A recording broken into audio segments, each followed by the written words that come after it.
Bonsoir à tous, il est 20h, voici les titres de ce journal.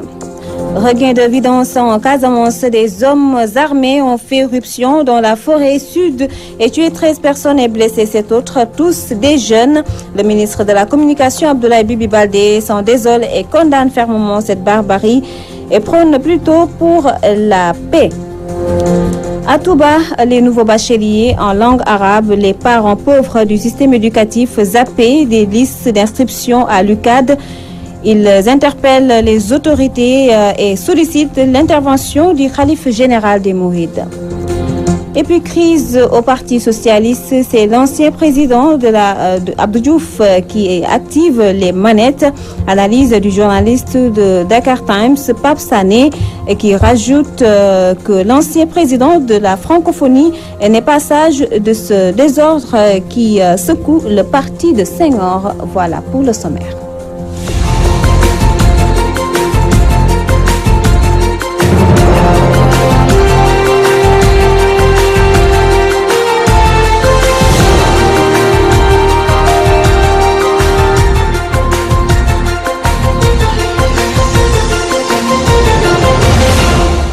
Bienvenue à tous. La Casamance endeuillée par un nouveau regain de violence. 13 personnes ont été tuées dans la forêt proche de Niassa.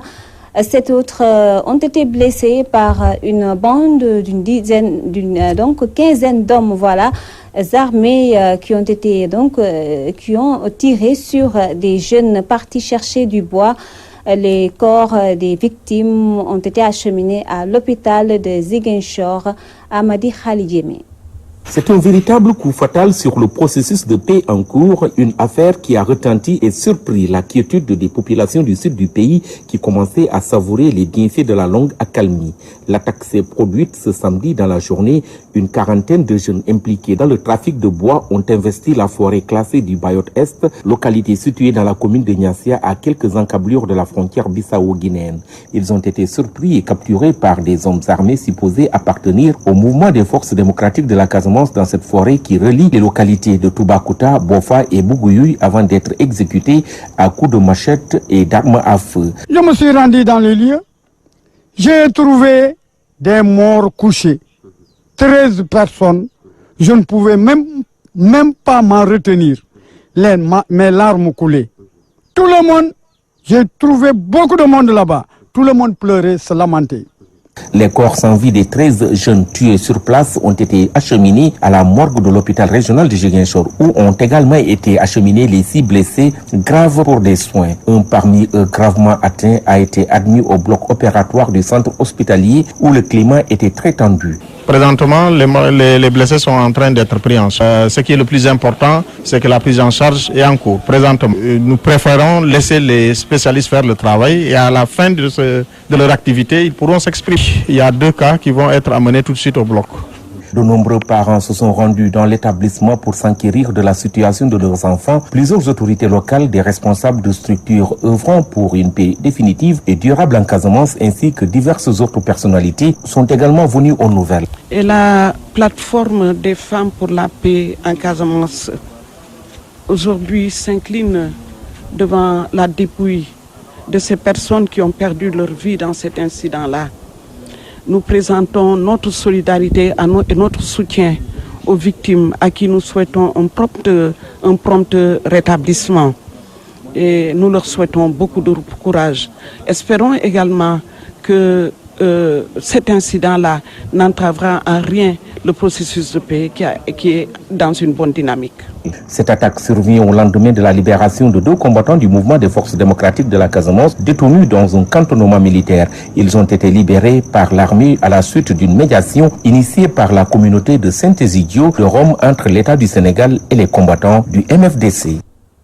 Nous restons toujours sur cette attaque meurtrière en Casamance. Le ministre de la Communication, Abdoulaye Bibi Baldé, condamne. Il estime que l'heure n'est pas à la violence, mais plutôt à la consolidation des acquis pour un retour définitif de la paix dans cette région ravagée par la guerre pendant 30 ans. Abdoulaye Bibi Baldé, au micro de Théodore Semedo. Il faut le regretter, vraiment cet acte, il faut la condamner, la fermeté qu'ici est. Au moment où il y avait une accalmie qui a duré pendant de très longues années, hélas, turber la quiétude des populations. Je pense que l'État va continuer à assurer la sécurité.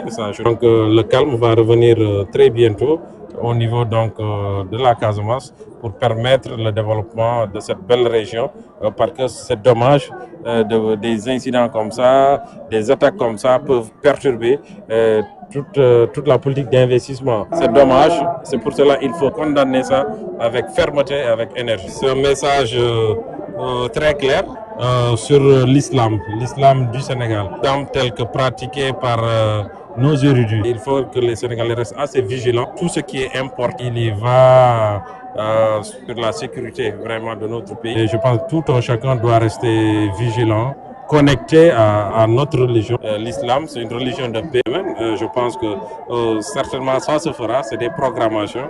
Peut-être le calife a parlé donc ici des Dara du Fouladou à Dakar. Je vous l'annonçais dans les titres. À Touba, les nouveaux bacheliers en arabe risquent de ne pas étudier cette année. Orientés à l'UCAD, ils sont partis s'inscrire, mais leur nom ne figure pas sur le fichier. Ces étudiants qui interpellent leur ministre de tutelle et le khalife général des Mourides menacent de descendre dans la rue. Serigne Fallouka, leur porte-parole, que nous écoutons au micro de Mamadou Makhtar Sarr. Après avoir étudié pendant toute l'année scolaire, nous avons obtenu notre baccalauréat en arabe. Les autorités académiques nous avaient donné un délai, c'est-à-dire le 17 du mois dernier, pour nous inscrire. Malheureusement, nous avons reçu tardivement le message. Quand on a voulu payer les 25 000 francs comme elles nous l'ont recommandé, notre nom était introuvable. C'est ce que nous ne pouvons pas comprendre. Nous demandons aux autorités religieuses, surtout au khalife général des Mourides, Serigne Cheikh Sidi Makhtar Mbacké, de nous venir en aide parce que nous voulons étudier. Aussi, nous mettons en garde notre ministre de tutelle. Nous lui demandons de revoir sa copie, car si rien n'est fait d'ici quelques jours, on va descendre dans la rue. bu ñu ci dimbali dinañ wàcc ci dëkk bi mu gën a métti lool lii nag dañuy tàmbale nii rek di leen ñaan mais bu ñu mooy dinañ génn ba ñëpp gis ñu parce que mënuñoo nekk fii it ñàkk bee jàpp. Parlons à présent du désarroi des paysans de Rosso Sénégal. Ils ont raté plusieurs campagnes agricoles et peinent à exploiter leurs cuvettes de plusieurs centaines d'hectares. Pire, ils se disent oubliés dans la distribution du matériel agricole, des intrants et autres subventions. Cheikh Tidiane Diop, leur porte-parole, est au micro d'Aboukana. Le problème de Rosso Sénégal, c'est que nous n'avons pas d'aménagement.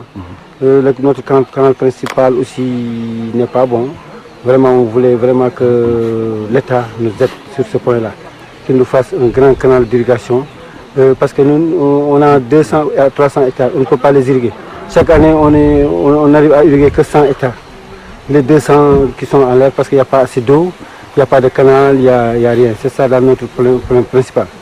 Vraiment, on voulait que l'État nous aide à agrandir notre canal principal.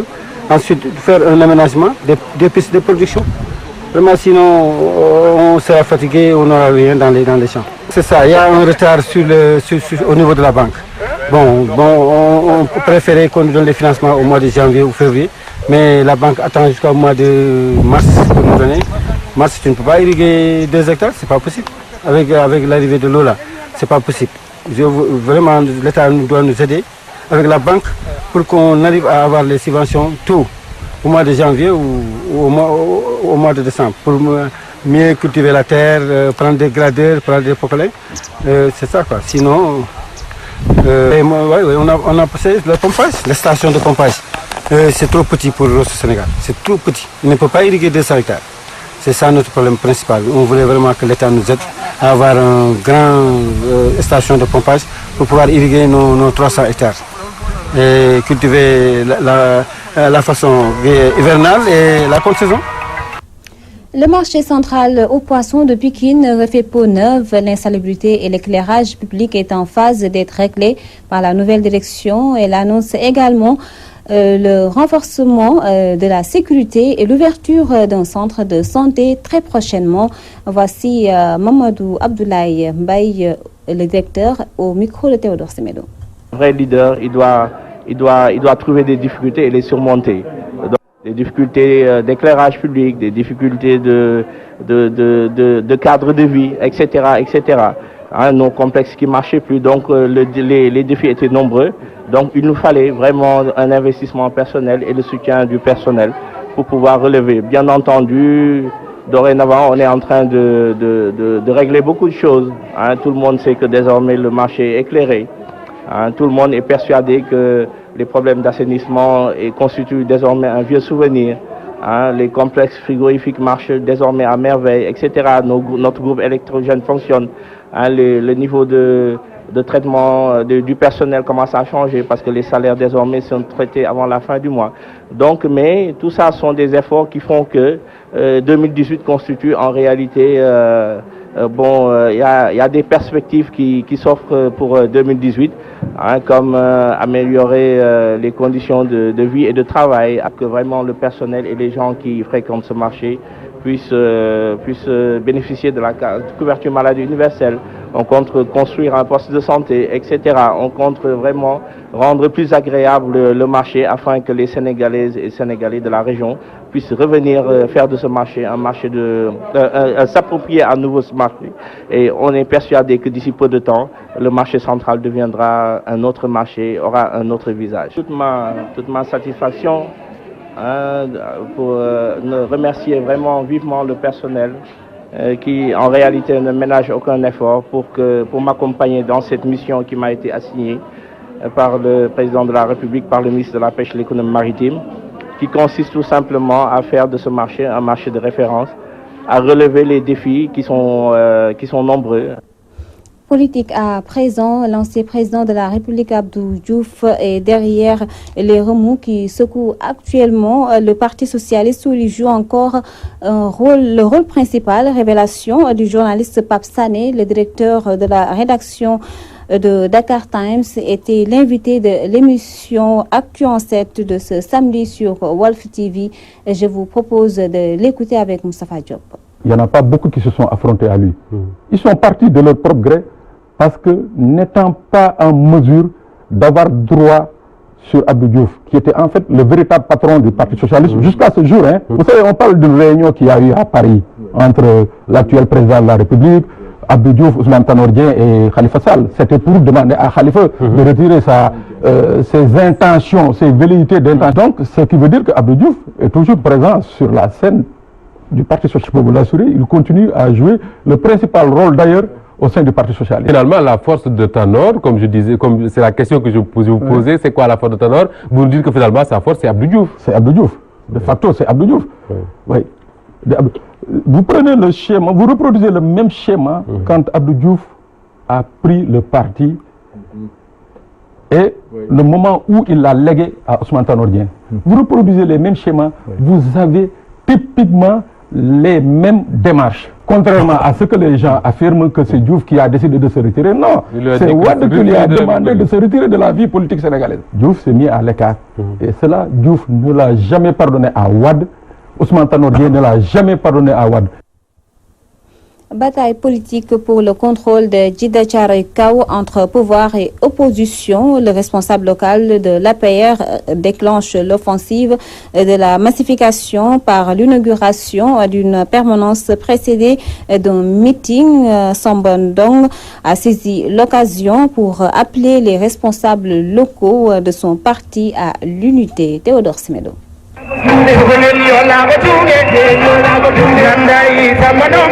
Djiddah Thiaroye Kao, l'APR bat le rappel de ses troupes avec une forte mobilisation grâce à l'initiative d'un responsable local de la commune du nom de Samba Ndongo au cours d'un meeting suivi de l'inauguration de sa permanence où il a appelé ses camarades de parti à l'unité.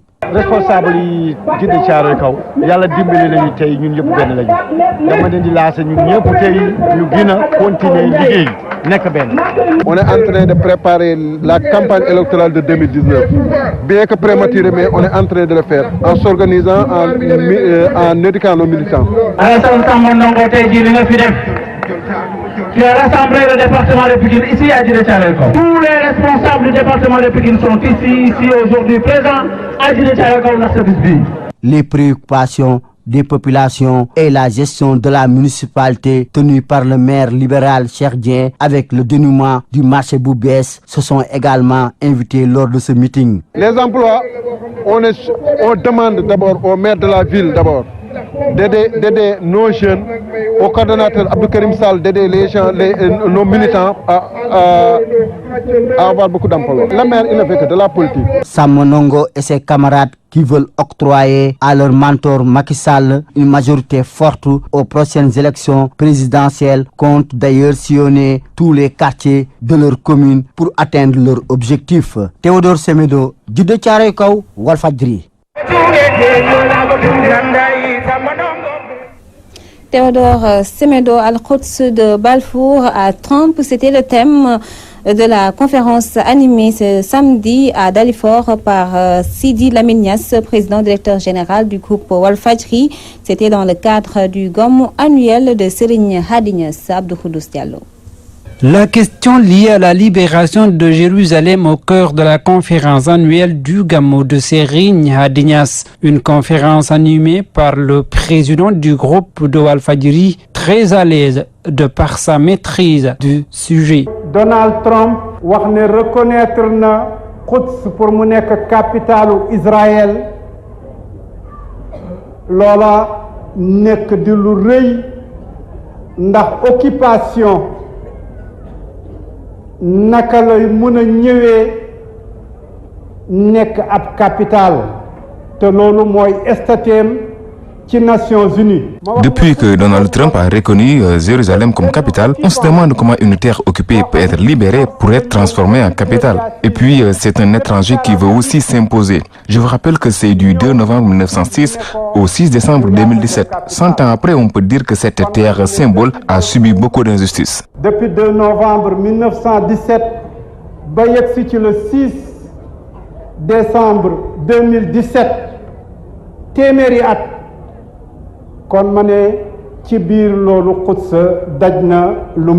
un exposé salué par l'ambassadeur de l'État de Palestine. Ayant connaissance des détails, des petits détails de l'histoire de la question palestinienne, il arrive à prêcher, à convaincre et à véhiculer tous les bons arguments d'un historien, d'un théologien et aussi d'un homme de médias, qui quand même parmi les rares hommes de médias qui ont le courage de défendre sans relâche les questions de la Oumma. Et malgré cette politique de piratage nouvelle proposée par M. Trump et son administration, nous pouvons que saluer le deux derniers épisodes de cette diplomatie sénégalaise très courageuse, où le Sénégal se situe dans les 128 pays, 2 tiers des États de la planète qui ont adopté une résolution au sein de l'Assemblée générale des Nations unies. Une conférence qui a vu la participation de plusieurs diplomates ainsi que de personnalités et de grands savants. Ils ont salué cette belle initiative à l'occasion de ce Gamou annuel 2018 de Serigne Hadi Niasse. Abdou Khoudous Diallo, une note de sport avant de boucler. Football, finale zone 1 de Pékin. Ndam a battu Gossas sur la marque d'1-0 en marge de la rencontre. Les acteurs sportifs en ont profité pour tirer un bilan à mi-parcours de Navétane. Ils ont souligné les difficultés liées au manque d'infrastructures sportives. Amadou Si plutôt est au micro de Théodore Semedo. Ce que nous pouvons retenir des Navétanes de la saison 2017, c'est d'abord un manque d'infrastructures criard au niveau du département de Pékin, qui fait que nous n'avons à la disposition qu'un seul stade, c'est le stade Alassane Djigo. Le stade de Mbao, qui était utilisé auparavant par 5 zones, est indisponible pour réfection. Mais il faut reconnaître et dire que cette réfection tarde aussi et prend de plus en plus de durée. Il était prévu que la réfection dure 3 mois, mais présentement nous sommes à presque 1 an, plus d'1 an que le stade n'est pas disponible. Et ce qui est plus inquiétant, c'est que la pelouse qui doit être sur le terrain n'est même pas encore disponible au niveau de Mbao. Ce qui veut dire que nous craignons que cela puisse encore prendre 2 ans. La principale préoccupation que nous avons eu cette année, c'est pouvoir organiser les championnats de l'ensemble des 15 zones et de 2 zones que nous recevons du département de Dakar au niveau de Alassane Djigo. Mais Dieu merci, grâce au pragmatisme de la commission sportive de l'ODCAV et des présidents de zone, nous avons pu organiser tant bien que mal le championnat et machallah, sans violence, nous touchons du bois. Aujourd'hui, nous entamons les finales de zone qui démarrent à partir du 5. Et c'est la fin de cette édition. Merci de l'avoir suivi. Merci également de votre fidélité renouvelée à Walf TV. Prenez soin de vous. Bonne suite des programmes et bon début de semaine à tous. Au revoir.